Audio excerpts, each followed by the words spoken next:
Tartarian cities, San Francisco. The city with a modern-day pyramid in it. And they want you to think it's a beautiful, wonderful city. But being involved with the game dev industry, I've spent quite a bit of time there. And I can tell you from personal experience being there, San Francisco's probably the worst city in the United States. You can openly use needles anywhere you want, and the streets are covered with human waste. So it's surprising to learn that just 100 years ago, the city was absolutely beautiful. Their architecture was outstanding beyond anything that exists there today. And I was shocked to learn that in the middle of a gold rush, in the Wild West times of the 1850s to early 1900s, this is the architecture that they were able to easily construct in just a very short few years. In fact, one of their small achievements that's completely forgotten about in history is that they carved out a perfectly spherical stone which sat inside of a fountain here so that it rotated as the water sprayed on it. And it was hollowed out with electrical lights on the inside, so the entire stone sphere put off a glow. And this is the type of fascinating architecture and sculptures that you could find in San Francisco just 100 years ago. It's shocking to learn that in just 100 years, that city has fallen to the complete disgusting mess that it is now, when this is the grand and wondrous city of San Francisco, of course, from 1915 at the Panama Pacific International Exposition, or the 1915 World Fair. Now, most modern historians would call this Greco-Roman style. We more commonly refer to this as Tartarian architecture. And there even are some hints that this is architecture that was built during Christ's 1,000-year reign. But there is evidence that this city was in fact built by Tartarians, and these little shacks in the background are what the Wild West settlers of the 1850s and the early 1900s built. And of course they had to destroy it all so that, this city wasn't left over. There was nothing left of it. And all that would remain is rubble and very few historical photographs and evidence that this city ever existed. Now, if you turn to Wikipedia, it says San Francisco was founded in 1776 when colonists from Spain established the Presidio of San Francisco at the Golden Gate and Mission San Francisco, a few miles away. They say that it's named after Francis of Assisi.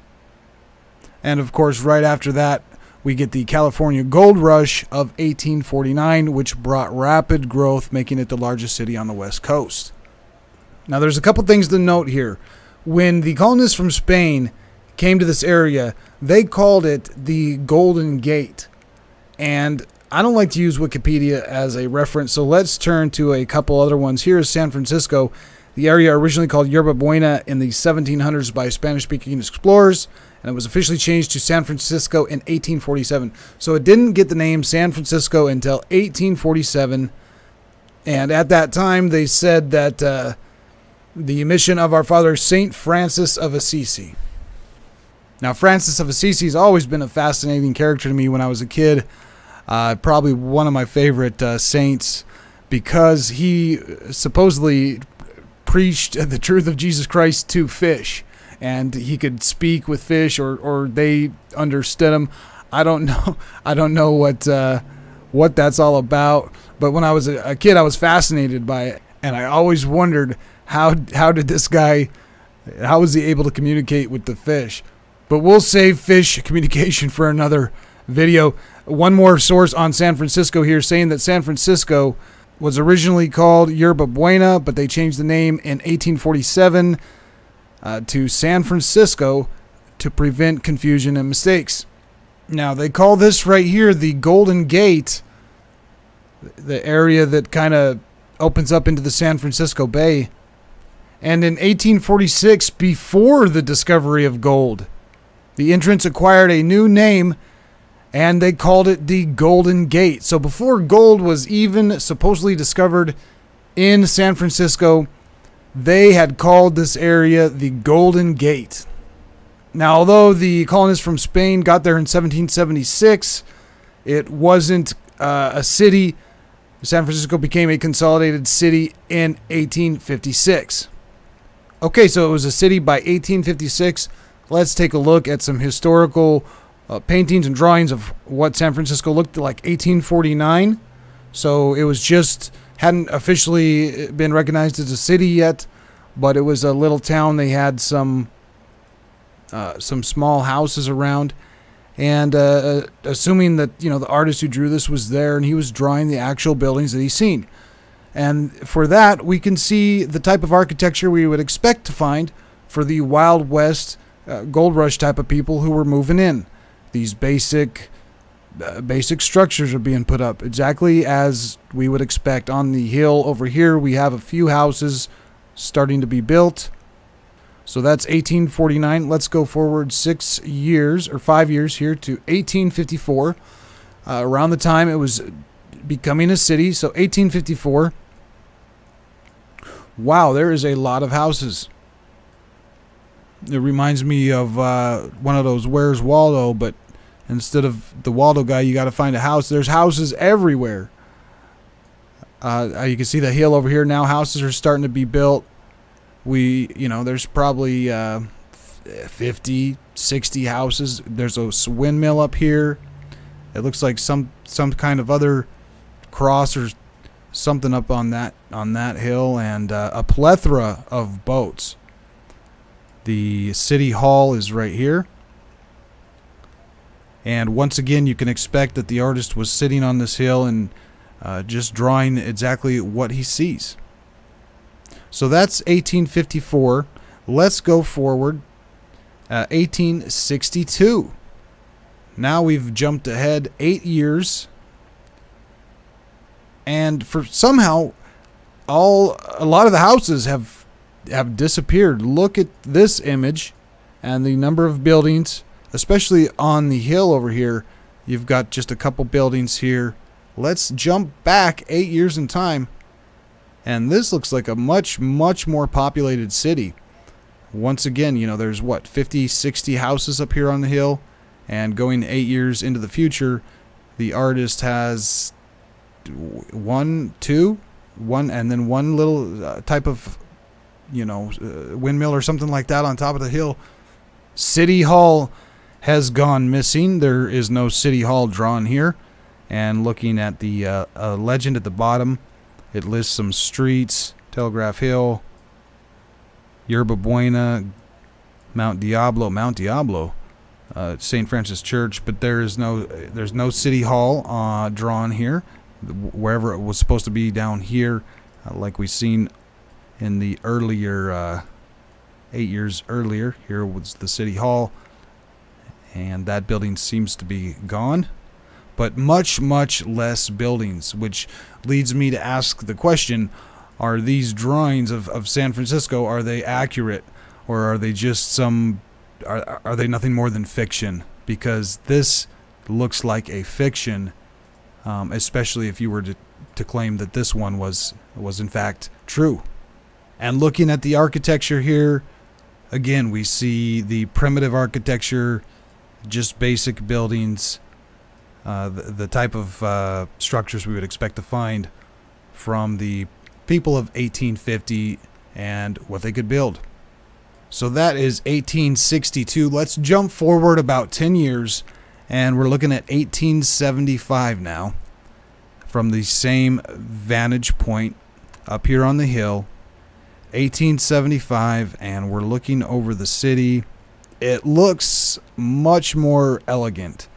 The small structures, the basic type of house that was found here earlier in San Francisco has disappeared, and now we have these more Victorian style looking houses, and it's surrounded here by more detailed drawings of each buildings. And for 12 years' time, this is quite a jump in the change of the architecture for, once again, a seemingly primitive people who have nothing more than, horse and buggy to get them around. They've put up some pretty grand hotels City Hall. Here's that building from a photograph, and just look at how huge this thing is, with the small little person down here, and these massive, massive buildings they're surrounded by, even with, you know, some kind of a ball on top and a statue up here, huge spires. Quite the jump in 10 years' time to go from these basic buildings to something like this. I mean, they were certainly busy building, somehow putting up this architecture that even today we would struggle with being able to achieve stuff like this. Here's St. Mary's Cathedral. So a cathedral, or a cathode, as some would say, and it goes on and on. You know, these huge, massive, impressive buildings. This was more or less all destroyed, because this is what San Francisco looked like in 1875. But once again, there was no town in 1776. There was barely a couple of houses in 1849, as we've seen in the first picture, 1849 right here. Just a few houses starting to pop up. So now I'll turn to maps and find the first instance of San Francisco on a map. A very popular flat earth map, the Urbano Monet or Urbano Monti planisphere map of 1587. So here we are, 1587, close to 300 years before San Francisco would become a small town. And in 1587, what do we find on the map here? The United States, we have California is written on this area. And if we zoom in, there's San Francisco right here. Now, San Francisco is shown as a city. You can see the mark here with the buildings. This mark on these old maps always detonates a city. So San Francisco as a city. Just south of it, we have what appears to be active volcanoes. There's a Chicana above it, and Tiburcia, and here we have more volcanoes that appear to be active to the north of it. Now, the interesting thing is the city of San Francisco, which is on a map from 1587, but we have another one. So I'll zoom out and go a little ways south and a little bit inland, not on the coast anymore.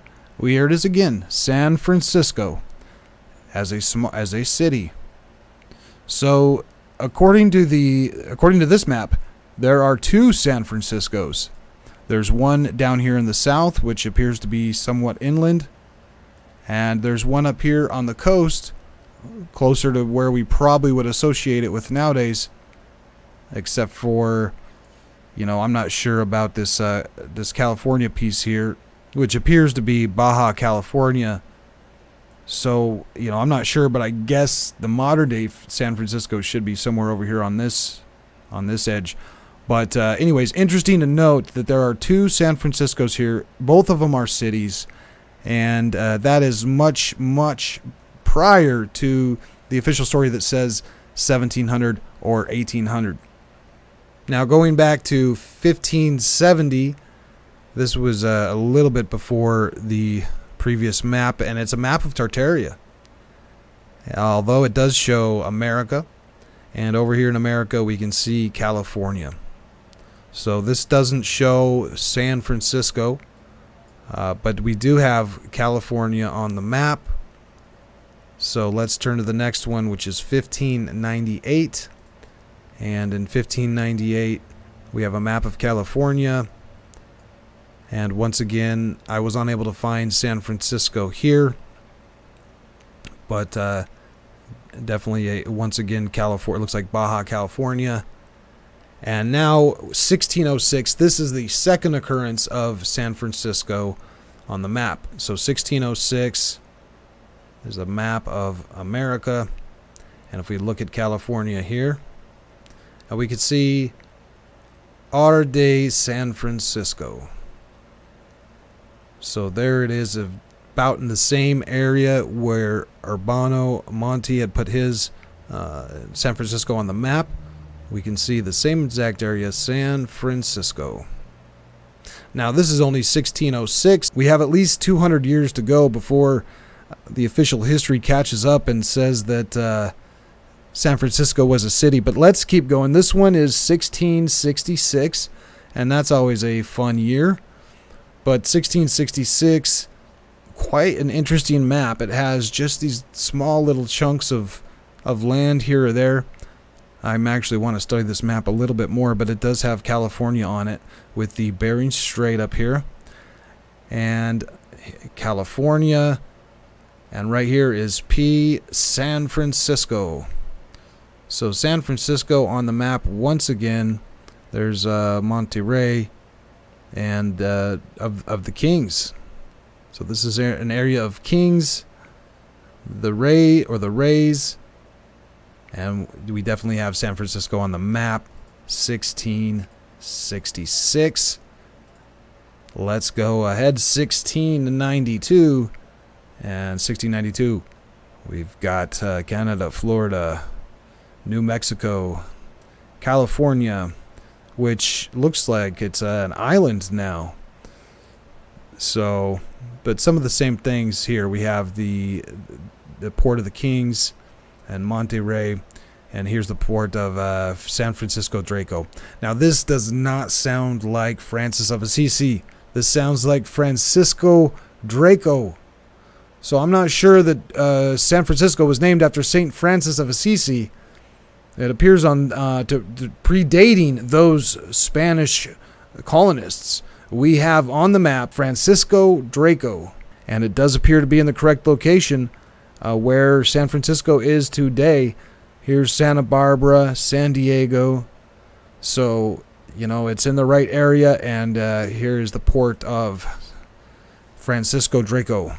And once again, we have two San Franciscos. Notice up here is the Francisco Draco. And if we go south once again, here it is, San Francisco. So just like Urbano's map, this one has the two different San Franciscos on it. Now we know for a fact that they had some pretty grand architecture by the 1880s, 1890s. Of course, this is 1875 by the time they had finished that extravagant city hall. But it was all destroyed in the fire and the earthquake of 1906, the burning of San Francisco. That sounds a little more intentional than the earthquake, which supposedly started all the fires by accident, and basically the huge portion of San Francisco and those great buildings that they had built burned to the ground. But never mind, sister, they're all going to help. That's right, Uncle Sam is here with his plans for a new San Francisco. And the judge, the short little man, the San Francisco lady here is crying and sad because her city burned down. But the bright eastern sun rising is bringing prosperity and money bags from Europe. And all of these states here, New York, New Jersey, Maine, Ohio, Maryland, Georgia, all the states are coming across the land to bring this massive dollar sign symbol. And they're going to help build up a brand new San Francisco with an A that looks closer to a square and compass. But Uncle Sam here has his plans to make a new San Francisco. And boy, were they successful. They built the most extravagant city that's probably ever existed in the United States to this day. Now, this entire city was, of course, supposedly built for the Panama Pacific International Fair, which took place in 1915 in San Francisco. And let's take a look at the architecture section, where it says it was constructed from temporary materials, primarily staff, which is like a stucco or plaster of Paris, and that all the fair's buildings and attractions were pulled down in late 1915. They were intended to fall into pieces at the close of the fair, reportedly because the architect believed every great city needed ruins. And the only building which survived is the Palace of the Fine Arts, which remained in its place. And there it is today, standing just fine. The Palace of Fine Arts from the 1915 World Fair. And if we look at the ground plan for the fair, there it is. We could see, of course, it's sitting right next to Fort Mason. Fort Freemason, of course, is the neighbor of the Panama Pacific International Exposition of 1915. And with all this work going into putting up all these buildings and having this international fair, you think that the attraction of the year in California would be this fair. But no, the same exact year they had the Panama California Exposition in San Diego, California, which occurred in January 1915. So the same exact year they're having the San Diego World Fair, which has just as much architecture. Here is one quick shot of it. Put up these temporary buildings that we could see right here, which don't appear to be temporary at all. Were built, just a couple hundred miles away in San Diego, so that San Diego could also have a World Fair at the same exact time. Look at the irony here. Temporary buildings. And now click on this, which is a modern day photo, and it's not too temporary because it's still standing. Now, I can't get distracted on the San Diego World Fair on this one because this is a video about San Francisco, but the irony is that you could equally dig into San Diego and find just as big of a historical loophole. So let's take a look at some photographs from the 1915 World Fair in San Francisco. And you can just make up your own mind if these are temporary buildings built for the fair, or if they might be a much older city dating back possibly even into the 1500s that is in fact called the City of San Francisco. So let's get into the photos. This one is an unidentified mural, and so they don't even know who built it. It's or painted it. It's definitely a nice piece of art. Unfortunate that the artist doesn't get credit and they just forgot. Nobody knows who painted it. The other thing I would want to point out here is just the crazy amount of detail going into some part of the wall right here. And take note to the electrical lights. Here we have an electrical light and the wire going up into here. So we know from this photo that there is electrical wires going through this construction as well in order to get all these lights to work. Here is Thomas Edison and Henry Ford, and we get a little ghost in here. If you look, there's a face right here. I'm guessing Thomas Edison had just moved his head quickly when the photograph was taken, and we'll probably come back to this photo. But one thing I want to mention is this desk. Was the desk built by these people, or did they just inherit it? Did they just find it? Because here we have an owl, and this is almost an exact match for the Tartarian Owl. I'm going to zoom in on it right down here, and we can see that owl, and the owl is always on Tartary's flag. Here's a Tartarian man. There we get the owl to identify him. Once again, this is a painting about Tartaria having the owl on it, and maybe even the Tartarian owl hid on the dollar bill. This text, if you want to read it, describes the cunning Tartars from that time held the owl in great honor. So this text describes why the Tartars have an owl on their flag. Here's the owl. Maybe Washington, D.C. owl is associated to it, but Tartary, the owl. Funny that outside of San Francisco, right outside of San Francisco, you find a massive statue of an owl that looks like it's much older than the 1850 people. If our generation, our people, went into San Francisco and built that city, they would have been the ones who built this owl, and it appears to be much older than 1850. This is from Bohemia Grove, and it says, "Weaving spiders come not here." It shows an owl. 1933. This same exact owl can actually be found on the Panama Pacific International Exposition 1915 World Fair. If you look at their $50 octagon, there's that octagon again, gold coin. Here it is. I wonder where we find an owl like this.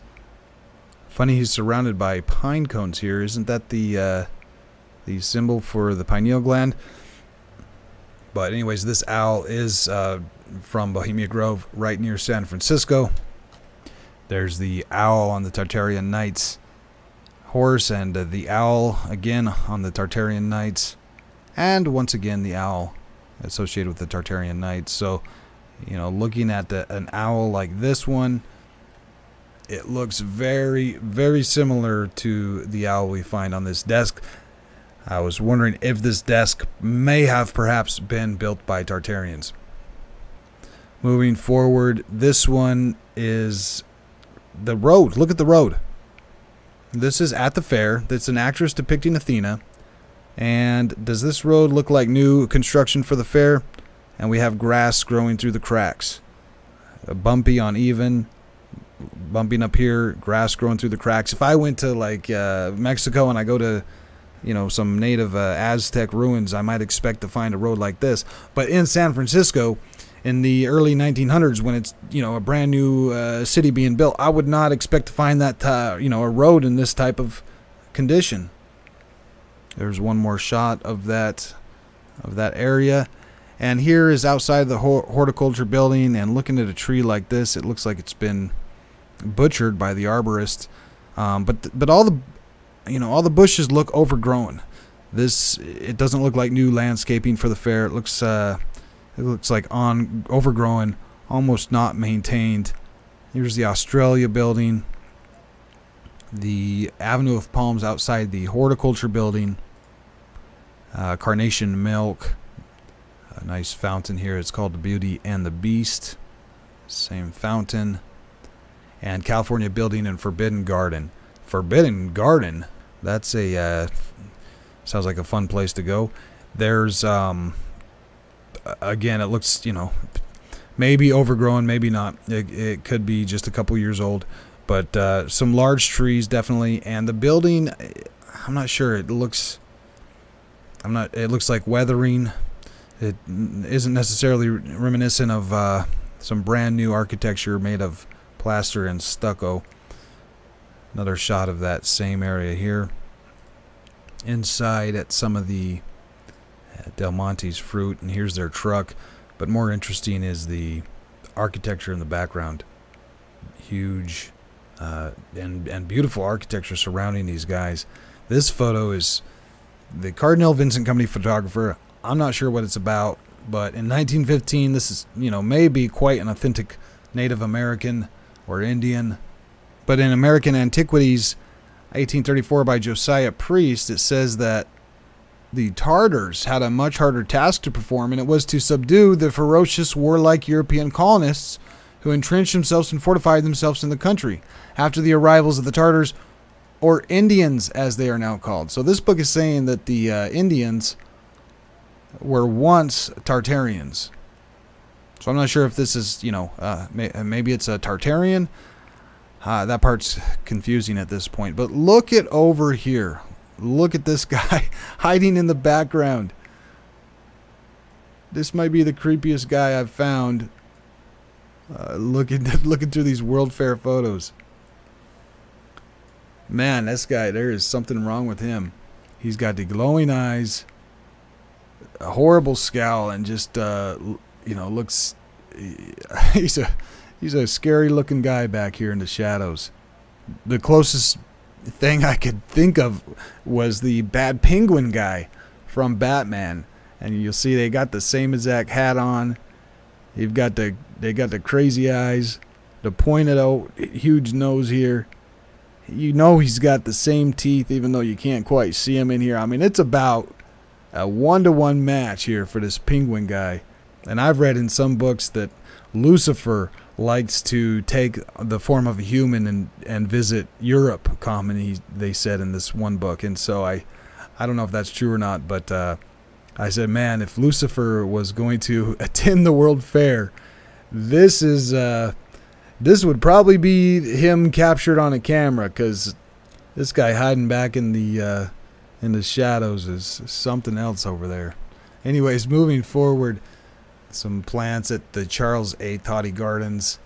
More interesting is the detail of these columns in the background. Each column is a individual statue. There's some outstanding work. One more shot of the Charles A. Toddy Gardens. And looking at the garden area here, brand new landscaping, or you know, plants that have been growing a while. Tower of Jewels in the background, and just think about it, the amount of work gone into this lattice work and all the statues. Man, it's stucco and staff. I have my doubts about that. This is over a colonnade with some urns, a conductor. Here we have a Coppet in Toyland. So a female police officer, looks like a star of Rimfam. They use that for a sheriff's office. But look at the boot. Where did I see the left leg tucked in or rolled up before?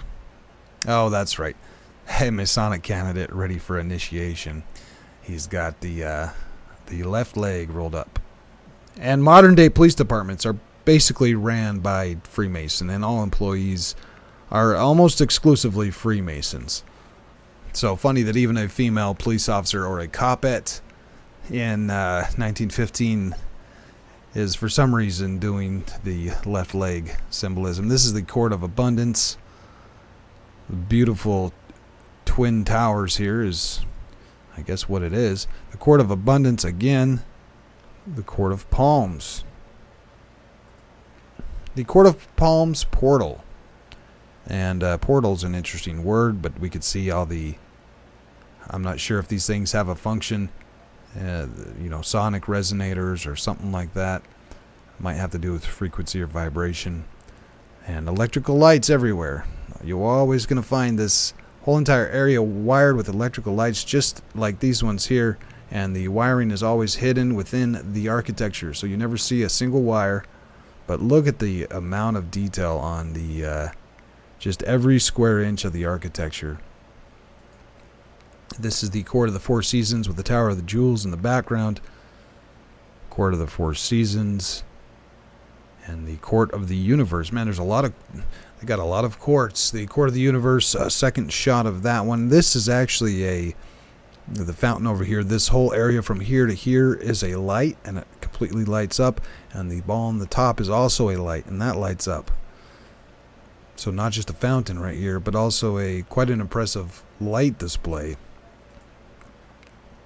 Statue with urns, and over here, this guy looks more of a Egyptian style of art, where they kind of do the Egyptians did the art from the side like that. But down here, I noticed some cracks. Look at all these cracks. I don't know if they're cracks in the stone. It would appear to be somewhat old if the architecture is cracking and breaking apart. And this is an exhibit at the fair, and they're showing off at the fair their architectural ability, and you know, this is what they can build. This is what they can build. You want a nice farm? Get in touch with De Laval Dairy. And this one, Diana statue, but it's completely overgrown.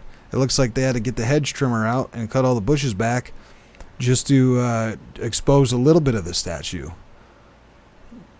And again, the tree, you know, maybe they brought in this big tree and planted it for the fair, but a lot of these appear that they've been there quite a while and are overgrown. And you might even notice what it looks like signs of aging on some of this stuff. But what a ridiculous amount of detail. You get the griffins up here. You've got a bust of a woman, these little statues, and this looks like a cow skull or something like that. Can't quite tell. But really fascinating architecture. Look at, they don't even do two columns the same. They have completely different artistic styles on the two different columns. Really fascinating work. And the educational building, it's called. And not sure if this is all just art or if this has some type of a function associated with it. The end of the trail statue. I guess that's the end of the trail for the Indians or the Tartarians. And the entrance to the Court of Abundance. With electrical lighting and so much detail. Why would they do this just for a fair that they're planning to tear it down at the end of the year? It doesn't make a lot of sense. And now this is the type of electric mess, a spaghetti mess, that you would expect to find from the early, 1800s or 1900 people. You can see they're running, you've got just wires running everywhere, kind of a spaghetti mess. This is just across the street from something like this, where they have very elegantly hidden the wiring for the lighting inside of the structure. If these are even electrical lights, and if they're even light bulbs, maybe they're using some different type of light. Here's the Carnation Milk building. I don't know why Carnation Milk wants to have these massive urns. You'd think they'd put up a cow or something like that. But here's a entrance to Court of the Palms. Some adults who probably are not disabled. They don't want to walk around the fair, I guess, so they're getting pushed on these little bicycle seat things. And Festival Hall. You're having a fair. You're gonna have some festivities. You're gonna need an area to meet up in. Why not just build this real quick for the fair, and go ahead and make it so that it could fall in on itself, so it's easily destroyed, because every city needs some good ruins. This little statue, but in the background you can see the pillar. It's using some kind of layering. You can see that the striped type of layering on the columns, but look at as the stone appears to be breaking and chipping, and I'm not sure this is brand new construction. The food production palace, and I've never heard of a food production palace in my life. I thought palaces were supposed to be for, princesses or something, but not in this case. We just make food in one, probably because we found a palace and we didn't know what to do with it, so we just called it the food production palace. And what do we have over here? Aging. So, the building's getting old already. It's only been up for a year, or less than a year. Fountains at the educational building. More fountains. Now this one is pretty interesting. They've got the Fountain of Earth is what it's called. And if you know what this is, please put it in the comments below. Let me know. I think it was like that Egyptian bug that has two pieces, and the left and the right piece come together, or something along those lines. And look at the arm over here. The head is here. The guy's been decapitated. And so the shoulder's right here, and the hand ends here. Look at the size of this hand comparison to the size of this foot. And realize that this arm is the size of this guy's entire body. So this has giants. This statue has some kind of a fallen giant here. And he's been decapitated. There's another view of it. There's where his head was be. Maybe his head was made out of gold or precious stone, and they took it away, and part of the gold rush. But yes, they have a giant here, and there's also snakes. Look at the snakes that are spraying water up onto the perfectly carved spherical stone ball that's hollowed out on the inside and has lighting on the inside so the whole ball glows. But the water is blowing out of the snake's mouth. And one more shot of this one from the other side. Think about the amount of work that went into carving these. I don't care if you're using staff or plaster of Paris, whatever you're doing. Doing this type of work is going to take a long time. And I can imagine if I was to have done this and then they told me, oh, we're tearing it down at the end of the year, you're going to be frustrated. And the people who are so advanced, capable of such amazing architecture, obviously of great talent and intelligence, wouldn't be so stupid to say, yeah, let's build all of this and then tear it down at the end of the year because the fair's over. But going into the next photo, what do we have here? aging. This fountain's been running a long time, and you could tell the effect that it's had on the stone beneath the fountain. In fact, if we zoom in down here, we'll see the rock is starting to crumble and break because it's been underwater. It's been being used in this fountain for a long time, probably hundreds of years. Even look here, the wear and the tear on these two statues on the side. And we have stone cracking and breaking and chunks of it falling off. Does this look like brand new architecture for the fair, a brand new fountain built for the fair? Or does it look like something that's been there for maybe 100 years or more? And then they removed the statue, took it inside somewhere, and get a clear look at the snake that's spraying water up.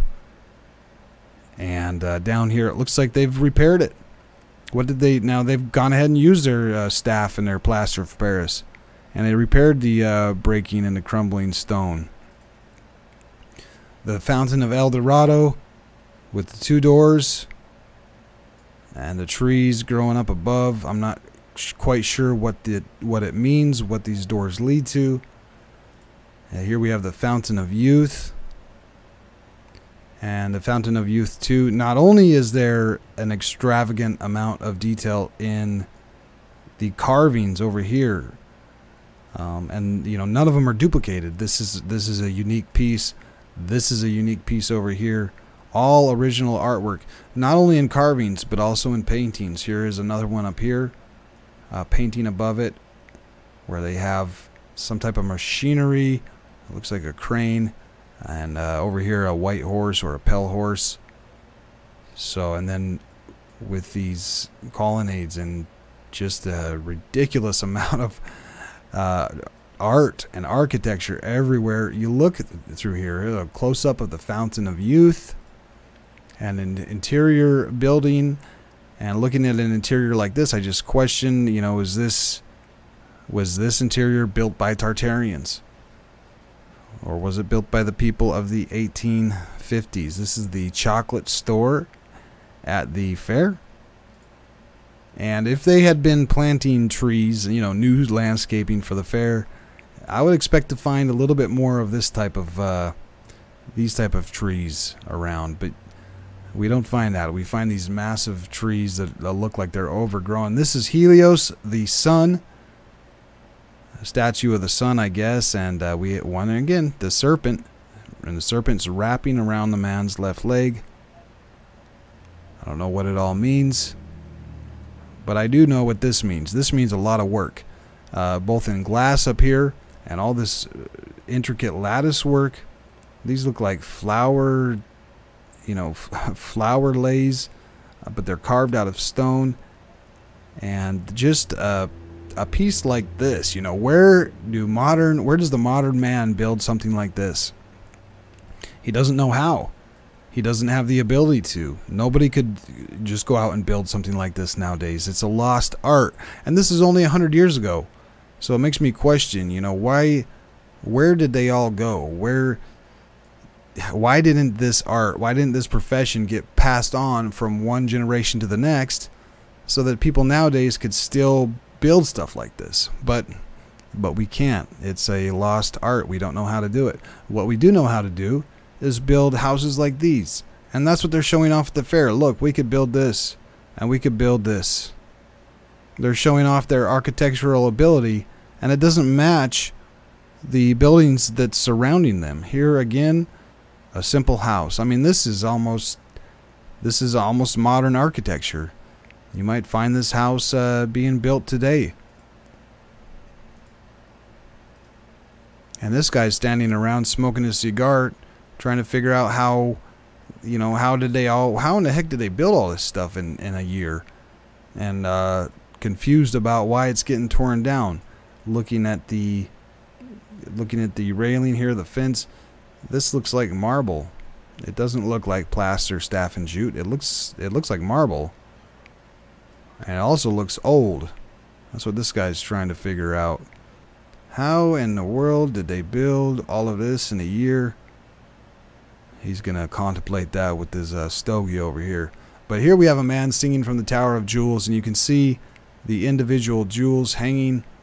They've put up 100,000 or hundreds of thousands of jewels on this tower, supposedly made out of glass that they blew in the wind, and it made it sparkle. It made the whole entire building look like it was moving.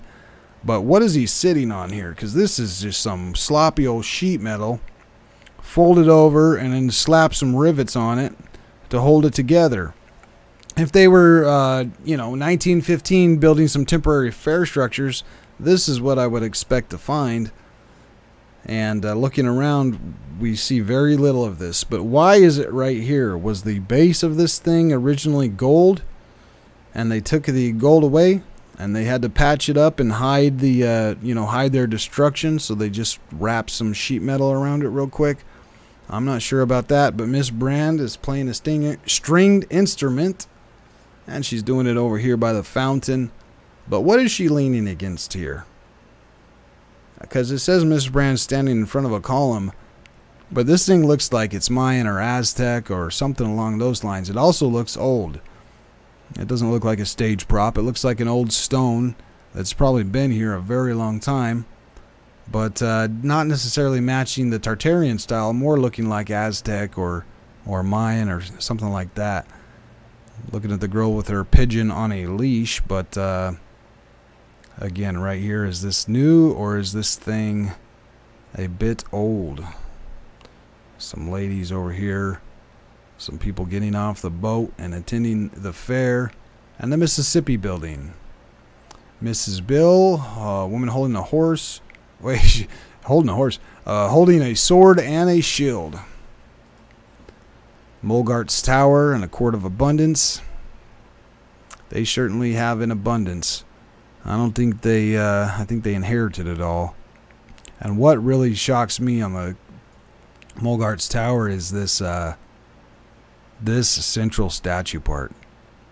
I mean, at the top, this is definitely extraordinary, but the centerpiece here, especially when you consider the size of a tiny little human down here, this centerpiece is a mind-blowing piece of work. And not only do they have to do it on one side, they have to do it on all four sides, over here, the other side, and over here. So that's this portion of the Molgar Tower I found quite fascinating, as with all the other statues that you find around. This is the Nations of the Orient. It was on top of a building, and they took it down and saved it. Some Indians riding through town. And outside view of the horticulture building, but it looks a wee bit overgrown there. This is the Palace of Machinery. We get Lucifer down here. I don't know if this is Lucifer, but it looks like him. We're going to come back to him in a minute. Pennsylvania Building. A group of Freemasons, most likely. And the antique $500 rug for sale, which, man, I don't know how much money that is in 1915, but this little rug must be quite expensive. And watch out for the exposition.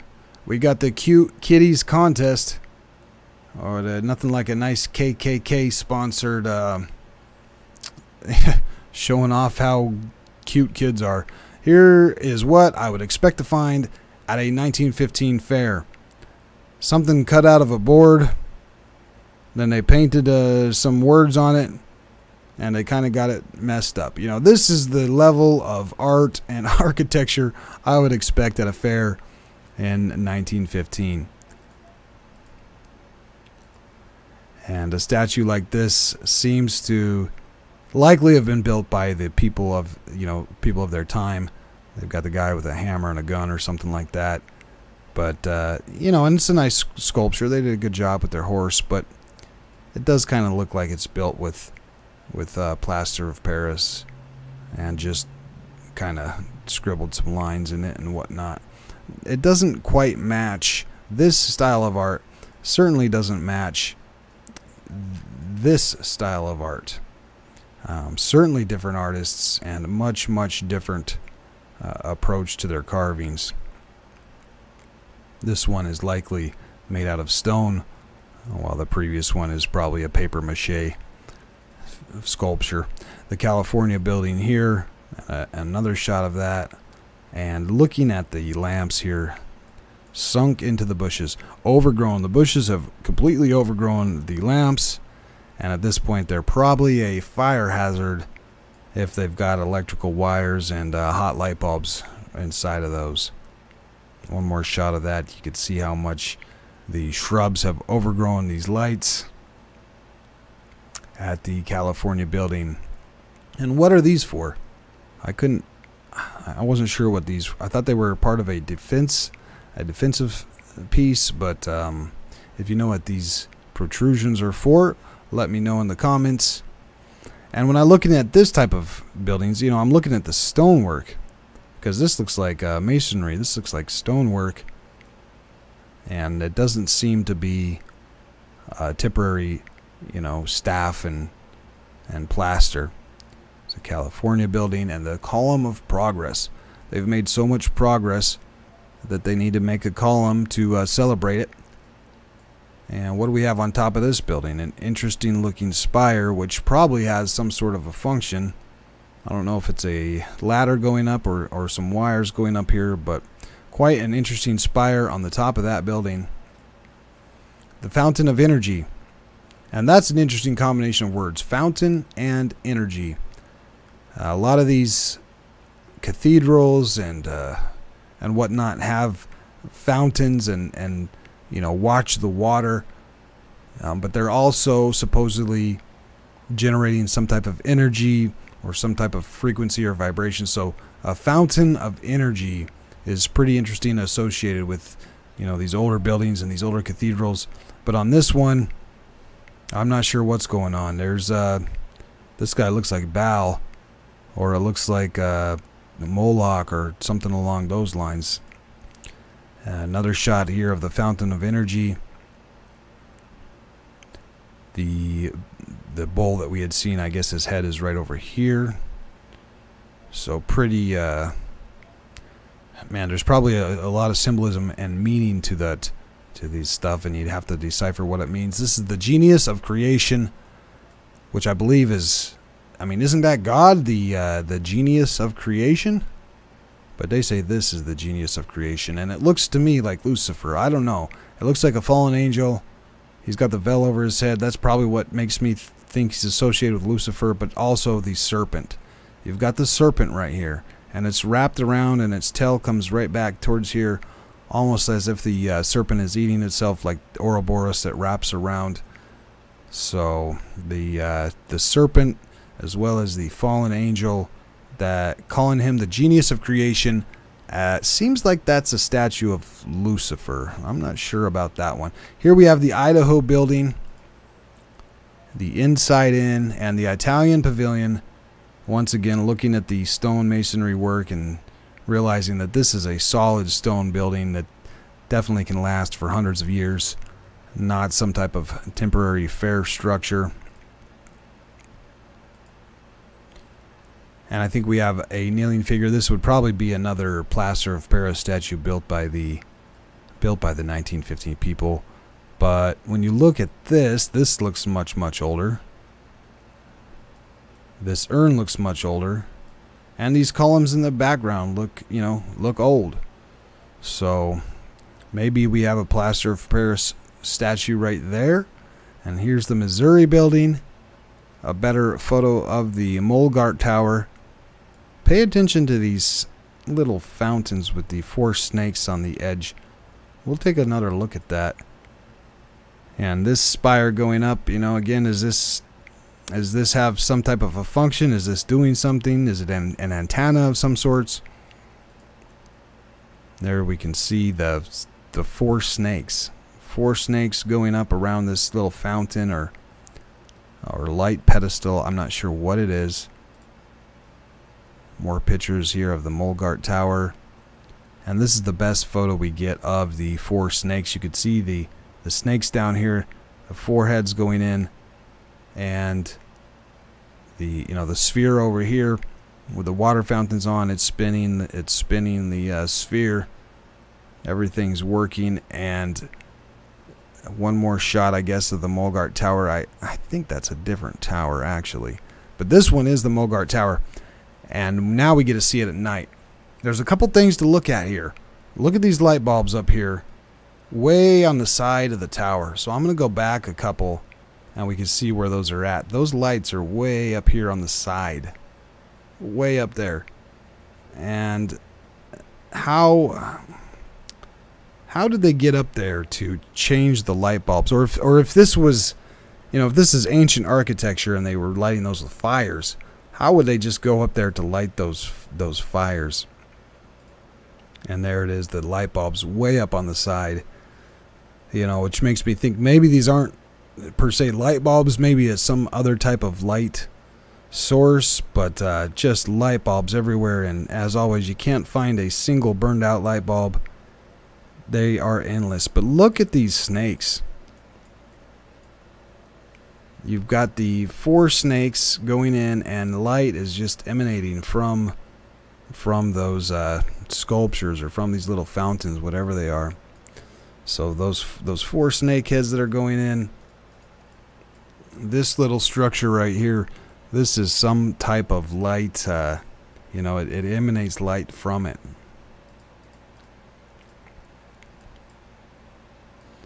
Also in this photo, you can see the light coming from the stone sphere, and how it's shining so bright in between the legs and whatnot, and the light's just pouring out from that stone sphere. And on the Molgar Tower here, and notice this, you know, the electrical lighting everywhere. They've got wires going through the entire architecture, so that you have all these lights lighting up perfectly, and surrounded by infinite minuscule detail on every single piece of architecture. And this one's colored. You can see the golden color. Of course, no color photos back then, but they took the black and white photo and colored it in, and the artist here putting some gold up here. So seeing this gold color, that made me think about the Golden Gate. And they called this area the Golden Gate before they ever even discovered gold here, supposedly. So did they find an actual gate made out of gold, and is that where they got the name the Golden Gate? I'm not sure. This is the Palace of the Fine Arts, the one place that is still standing. And here seems dirty or aging or something. But in the next photo, it looks quite new and clear. And is it gold up here? It definitely seems to be a different color. What about these statues up here? Perhaps gold.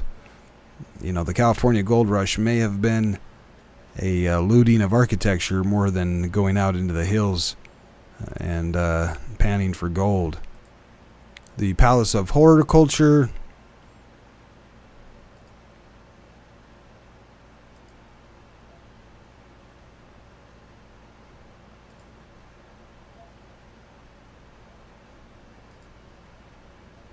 At night with the lights turned on.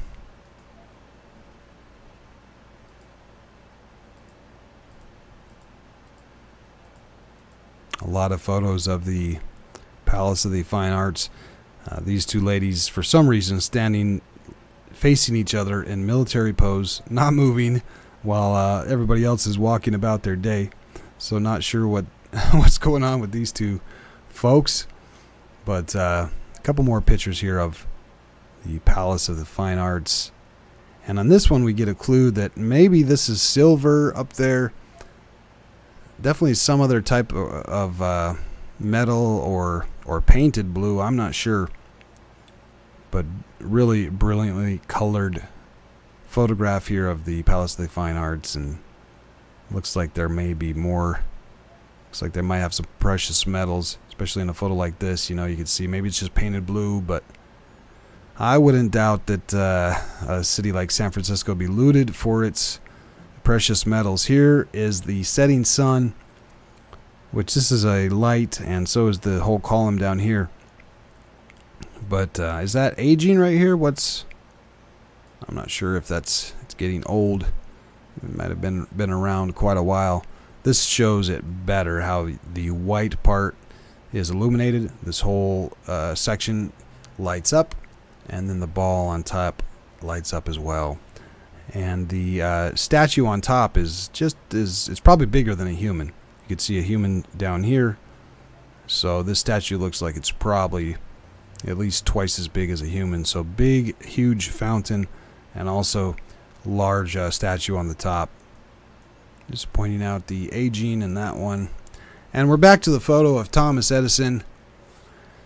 And all this, you know, by this time I'm starting to wonder if Thomas Edison actually invented the light bulb, or maybe he just is the Freemason who is attributed with inventing it, because he's the guy who reversed engineered what they had found in this architecture, and maybe they found lights and just you know, reverse engineered it. And here we see the Tower of Jewels and the horse and buggy with some lumber loaded onto it, and we get an idea of how they built all of this grand architecture. They just loaded it up with horse and buggy and built it.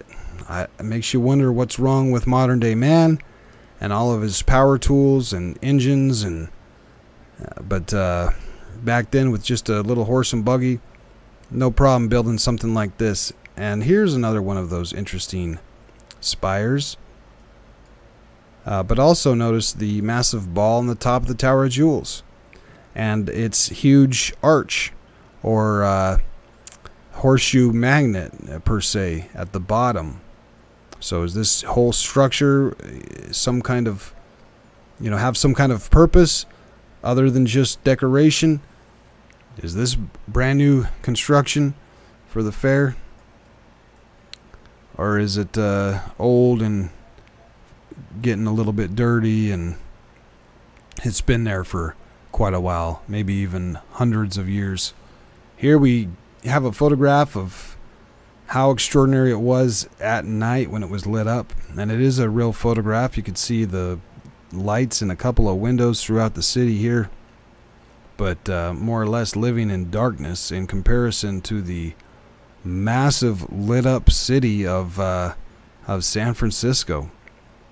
And how many of these lights, how many light bulbs, man, they sure got busy with making light bulbs in the early 1900s.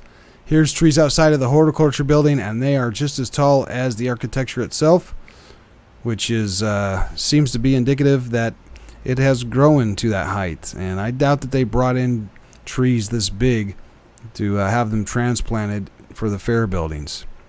This is called the Field of Triumph statue. But what I noticed on this one was Triumph of the Field, or Triumph of the Field. It looks like it's been carved in after the fact. It looks like somebody found this statue, and then they grabbed their chisel, and they chiseled in Triumph of the Field on the front of it. And then they then whoever did that took ownership of the statue, saying he built, you know, I built the whole thing, and I put my name on the front of it, Triumph of the Field. This photo gives us an idea of how ridiculous the electric lighting is here. Look at every single column has 3 lights on it. 1, 2, 3. So that's 3 individual light bulbs on every single column throughout this entire fair. And then on the inside, of course, you've got a wire running to each one. So even the electrician's job here is so immense, it's mind-blowing. He would have had so much electrical wires going throughout this. I mean, it's mind-blowing how much work went into these temporary fair structures that they were planning to tear down at the end of the year because the fair was going to be over. And these are not important enough to even get a name. They're called Unidentified Building. They don't even know what the building is for, but somebody put it up real quick for the fair, and we don't know which one it is. It's just an unidentified building. Same with this one, Unidentified Building 3. Not sure what it is. Just some random building they decided to put up for the fair. But things get real interesting here on Unidentified Building number 4. The buffaloes, that's...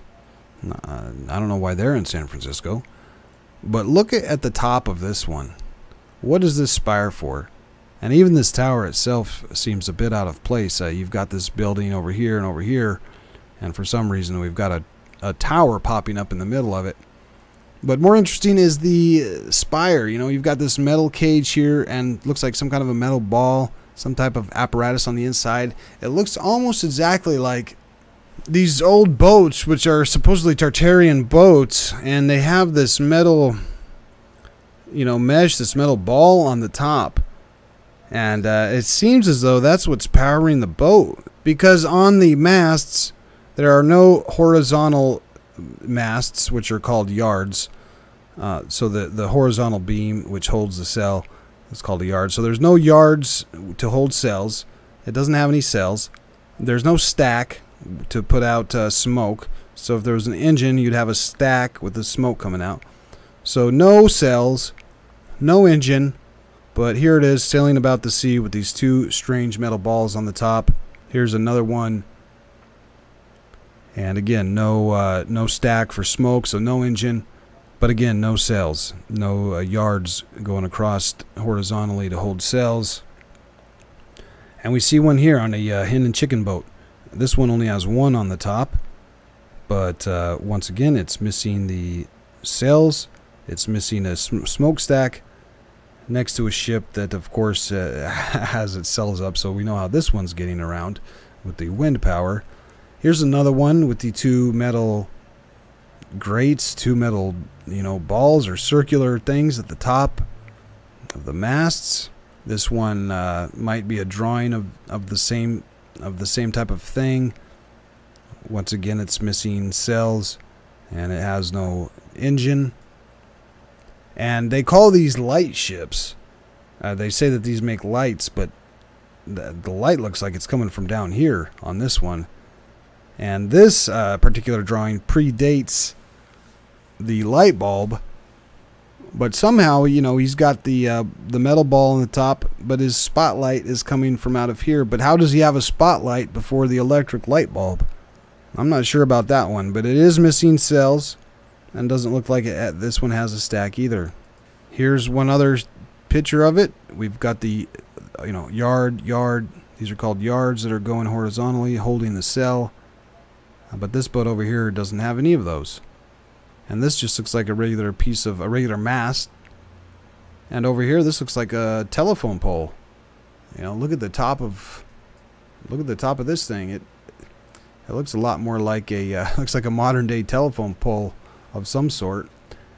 And they have what appears to be electric lights probably hanging over the side right there. Here you see the regular mast, and what the heck is this? A power pole? Now these are just fiction, but they show flying ships having similar, you know, metal kind of contraptions at the top of the boat. And there's one more.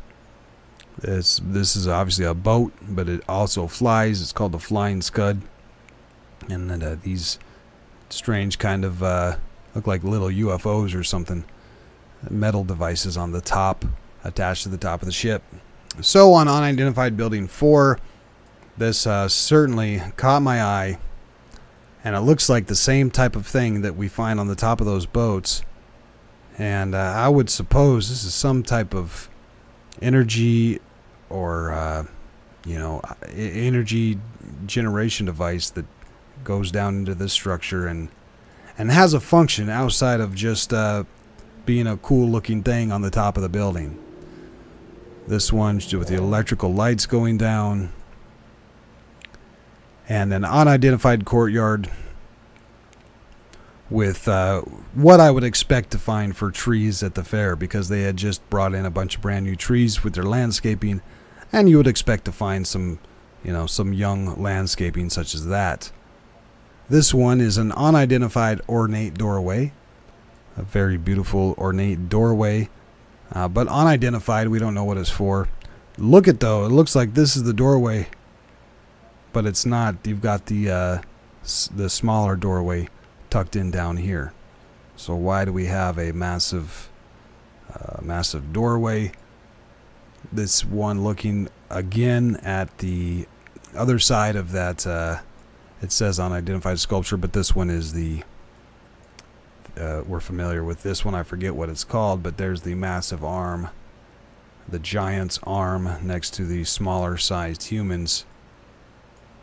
And I don't think that this is new. I don't think this is new. This looks, I mean, just look at here. This thing looks almost ancient.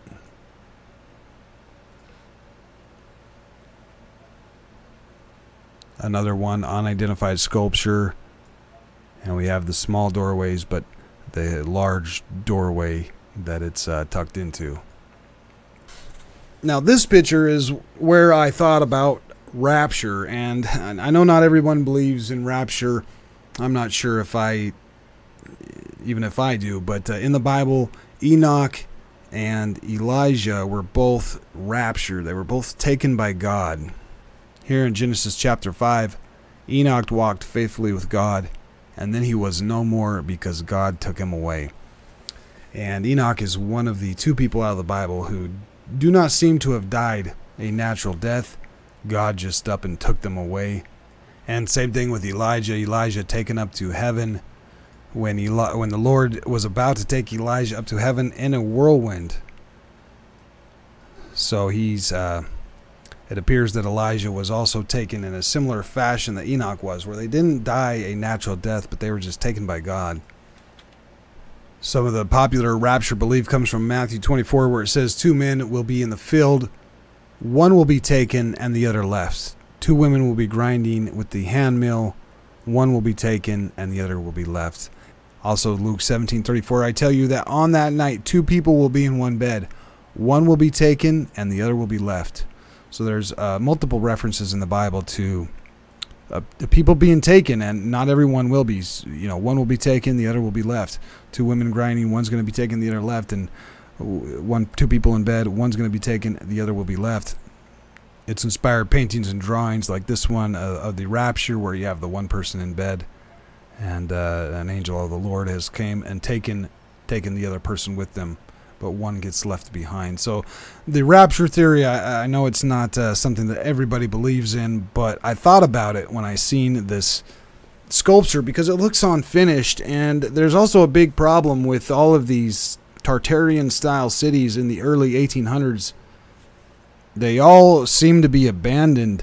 This is, you know, from Istanbul, but all of these cities with these massive Tartarian style buildings, and they're all abandoned in the early 1900s.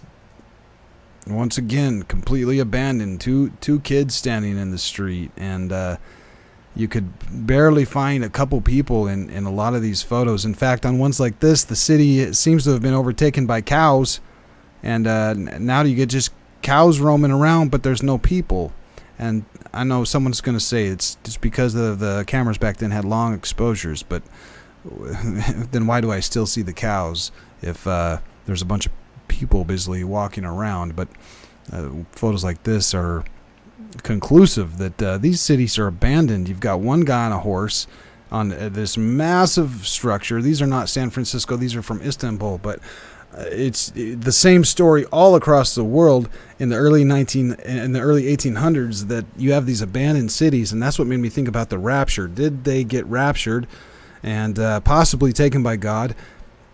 And I thought about that when I looked at this sculpture, because it looks unfinished. It looks like he had started at the top and is slowly carving it down to the bottom, and it looks like he's halfway done with it. And he just, for some reason, up and halfway through his work, abandoned it. 2 men in the field, one will be taken and the other will be left. So the guy, you know, working in the field on the sculpture here, did he get taken? I don't know. Maybe he just didn't have time to finish his sculpture. But this is an unidentified sculpture at the colonnade. So moving to the next photo, another unidentified sculpture. And the tower and courtyard here, and even a unidentified photo of greenhouses somewhere over there by the World Fair. And the Wellman. I think this is the last photo in my collection, and this guy, you know, possibly a sculpture made by the inheritors. So, but definitely an interesting collection of photos. And as soon as the fair was over, it was time to tear it all down to the ground. It looks like this one probably just used some explosives on it and just blow the thing to pieces, tear it down. And that made me think about the mining, the mining. When they were digging out all these mines, supposedly for the gold rush, they needed their explosives, C4 or whatever, to blow the mines open. And maybe they were doing more blowing up of architecture, like you see here, with their explosives than they were of blowing up of mines. They still get gold. You blow this thing up and you blow it to the ground, and if it has some golden statues or something, then you still are using explosives to mine your gold for the California gold rush of the 1850s. And once they were done with all of their explosives and fires and destruction, which Satan is the master of destruction, so I guess that's a salute to him. But they went ahead and destroyed all of it. We could see there's nothing left of any of these buildings. But at least one structure survived, and we can still to this day go to San Francisco and see a small piece of the Tartarian city of San Francisco.